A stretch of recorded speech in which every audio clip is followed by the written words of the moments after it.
Alright, Shalom. First, let's start by saying all praise to Yahweh by Hashem Shai. Double honors to the elders and apostles that rule well. And salutations to the brothers that's doing the truth and sincerity. Now, this is just an up-to-date update on what's going on with this immigration status thing that's going on with these nations. This here is on Levi, and then I think some African nations. So I'm gonna play this video, then I'm gonna get into a couple of scriptures. The end of a dead-end road in upstate New York, there is a remarkable scene playing out. Thousands of people are fleeing the United States. Fearful the Trump administration is going to send them back to their countries of origin, thousands of immigrants are crossing into Canada in hopes of asylum. Are you from Haiti? Are the kids American citizens?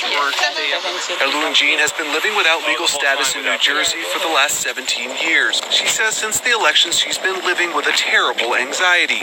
There were tears for me because since I was crying, she was crying too.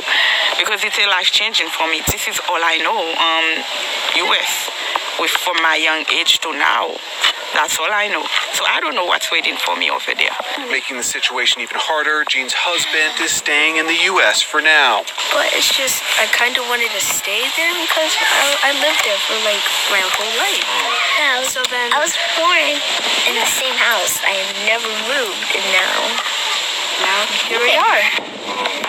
Through word of mouth and social media, thousands of immigrants have heard of the Roxham Road crossing. If they cross into Canada at a legal border crossing, they will be returned to the U.S., but if they cross illegally and are arrested, they can claim asylum. So you're going to be arrested, right? 24 hours a day, taxi after taxi arrives full of people. 10-year-old Lena Junga and her mother are originally from the war-torn Democratic Republic of Congo. They hope to find a better life in America, but now feel Canada is their best hope. In Trump's country, he wants to put us back to our country, so we don't want that to happen to us. So we actually want a good life for us, and my mother want a good life for me. People from all over the world are coming to Roxham Road, but in recent weeks, it's mostly been immigrants from Haiti. Many Haitians were granted temporary protective status after earthquakes in 2010 devastated the country, killing over 100,000 people. The Trump administration has signaled it will end the status, leaving nearly 60,000 Haitians in fear of being deported. The U.S. Border Patrol says most of the people crossing either have temporary legal status or are in the U.S. on a tourist visa, so they can't legally stop them, leaving the Canadians to shoulder the load. If they encounter something suspicious in Canada that they think may be a smuggling attempt into the U.S., we rely on them to let us know. But if they're all here at the Roxham Road, they can't do that anymore. It hurts us. On the other side of the border, Canadian Member of Parliament Brenda Shanahan says she is proud of how her country is handling the situation, but worries the people crossing aren't getting the full story. It's not a free ticket for refugee status, not at all. And we would actually like to make that very clear, that regardless of what people are reading on social media and so on, crossing the border here does not guarantee an automatic entry. After crossing into Canada, immigrants are taken to the Olympic Stadium in Montreal until they can find a place to stay or until a decision is reached on their asylum request. It's unclear how long Canada will keep the crossing open, but unless something changes, it's hard to see an end to the flood of people looking for hope at the end of Roxham Road. David Martin, The Associated Press. Alright, so this is 2nd Ezra chapter 8 verse 50. It says, "For many great miseries shall be done to them in the later time, shall dwell in the world, because they have walked in great pride." And what you see them going through is miseries, man, especially having to come from their own country and having to seek asylum. Seek asylum in other countries, man. Everything that they going through, man, is hell on them, man. But that's prophecy, man. That's prophecy. Because they walked in great pride, man. They wanted to be a part of, in Haiti, they were doing nothing but witchcraft, man. And then the ones that the Lord spared came over to the mother of witchcraft and, took on the philosophies. Now, the Lord put the devil in the office. And now they got to flee again. But them fleeing, they might get sent back to their own country, because it ain't no guarantee, no asylum over there in Canada. Even though they say it is, it don't be no guarantee. Or some of them might be getting sent to the concentration camps, you know. But the Lord rose up his men through the prophets on down, elders to her on down, you know, to let the people know, man. Starting with Abba Bivens, Salakia. But yeah, this is 2nd Ezra chapter 15, verse 1. Behold, speak thou in the ears of my people the words of prophecy. Right? We told you people stuff of this caliber was gonna happen, man. You know, where y'all was gonna be in straits. You know, there was gonna be miseries unto y'all. You know, we already told y'all. Which I will put in thy mouth, said the Lord. Right, and we got it from Yahweh Shema Shai.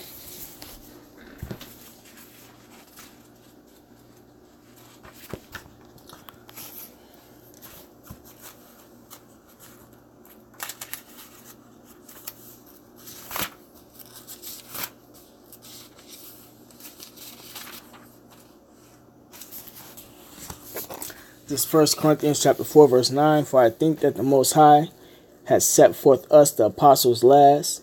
An apostle just means to be sent away, as it were, appointed to death, right? So if we have to die for this, through the Spirit and power of Yahweh Shema Shai, we're going to die for this, if we have the elect. For we are made a spectacle unto the world, and to angels, and to men, right? And, you know, people made fun of us out there doing this, man. Now look at what they're going through. I guarantee you, it's some Haitians that then watched us and you know laughed at us or scorned, mocked, whatever they may have done, or just brushed us off, and they going through this right here, man.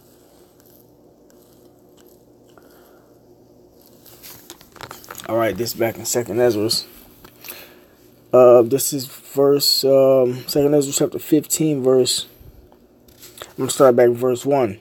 It says, "Behold, speak thou in the ears of my people the words of prophecy, which I will put in thy mouth, saith the Lord, and cause them to be written in paper, for they are faithful and true," right? The Bible. "Fear not the imagination against thee. Let not the incredulities," right? So imaginations, we ain't worried about people saying they're going to put their hands on us, you know, come kill us or anything, man. The Lord told us not to fear that. It says, "Let not the incredulity," unbelief. A lot of these people didn't believe, man. So the Lord, fucking them up, so to speak. "Let not the incredulity of them trouble thee that speak against thee. For all the unfaithful shall die in their unfaithfulness." Right. So, next up for a lot of people like this is death. "Behold, saith the Lord, I will bring plagues upon the world, the sword, famine, death, and destruction. For wickedness hath exceedingly polluted the whole earth." Right. Homosexuality, bestiality, transgenderism, people taking an RFID chip, people forging their bodies with chips and all that extra shit, man. You know, all that type of stuff. It says, "For wickedness hath exceedingly polluted the whole earth." Transgenderism, if I haven't said it yet. "And the hurtful works are fulfilled. Therefore, said the Lord, I will hold my tongue no more as touching their wickedness, which they have profanely commit, neither will I suffer them in those things in which they wickedly exercise themselves.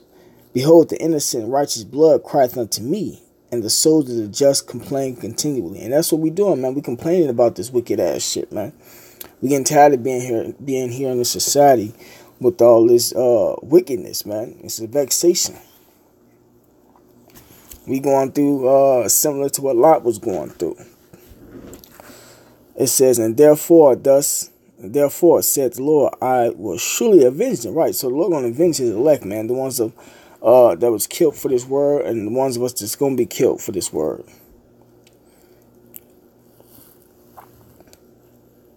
It says, "And receive unto me all the innocent blood from among them. Behold, my people are led as a flock to the slaughter. I will not suffer them now to dwell in the land of Egypt.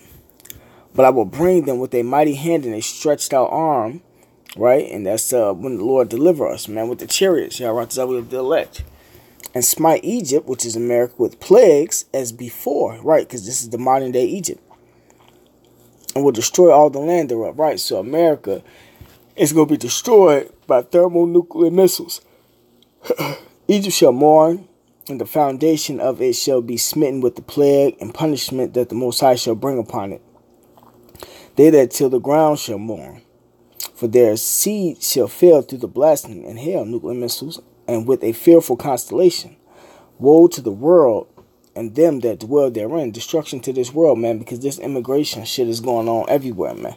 You know. It's like it says, woe to the world and them that dwell therein, right? Because this whole world is wicked. For the sword and their destruction draweth nigh, and one people shall stand up to fight against another, and swords in their hands. Talking about race riots, man. It says, for the sword and their destruction draweth nigh. That's the nuclear missiles, man. So the Lord ain't playing, man. The Lord got to cleanse. The Lord going to destroy America ultimately with nuclear missiles. A lot of these other nations are going to get hit. Hit by these nuclear missiles also. Israel also is going to be hit by nuclear missiles, but it's going to be rebuilt. It says, for the sword and their destruction draweth nigh, and one people shall stand up to fight against another, and swords in their hands, for there shall be sedition among men, right? So you have people uprising against their governments, and that's going on right now. And invading one another, home invasions. They shall not regard their kings nor princes, right? So everybody gonna get it in that time, man. And the course of their actions shall stand in their power. A man shall desire to go into a city and shall not be able, right? Because they're gonna have these cities locked down, whether by militia or FEMA troops, you know. It said, for because of their pride, the city shall be troubled, right? The pride is the philosophies of America. It's another word I'm looking for. I forgot, but the whole democracy. You can be what you want to be over here in America.